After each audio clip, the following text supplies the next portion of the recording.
Pusong lito. Sa katahimikan ng gabi, nagsasalita ang aking puso. Isang wika ng kalituhan. Isang kwento ng mga tuktok. Ito'y tumitibok ng may pag-aalinlangan. Isang ritmo na hindi malinaw. Nahuhuli sa pagitan ng pag-ibig at takot. Akala ko alam ko na kung ano ang pag-ibig. Isang damdaming dalisay, walang dahilan. Ngunit ngayon, ang puso ko'y hati sa dalawa. Hindi sigurado kung ano ang totoo at ano ang hindi.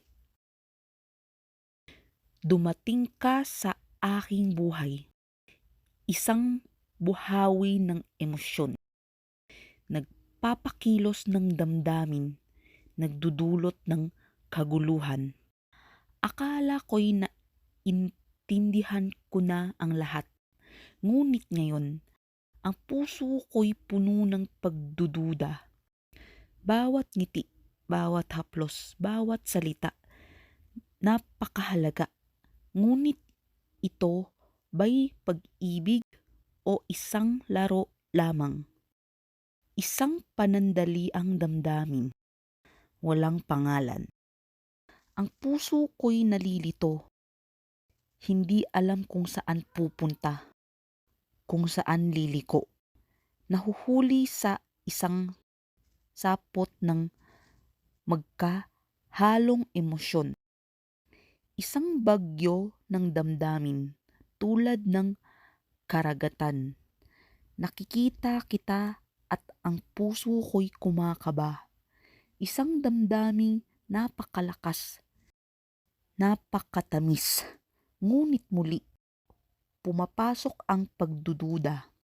Ito ba'y pag-ibig o isang kaibigan lamang? Nais kong malaman ang mga sagot sa mga tanong na bumabagabag sa aking isipan. Ngunit ang puso ko'y nawawala sa isang maze, isang labirint ng damdamin, nasa kalituhan.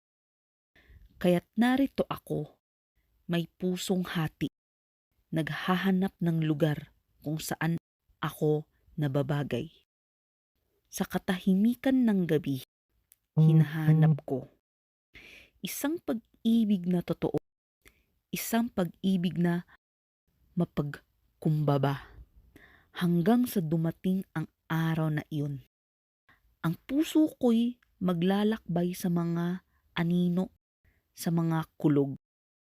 Isang pusong lito, naghahanap ng liwanag sa kadiliman sa gabi.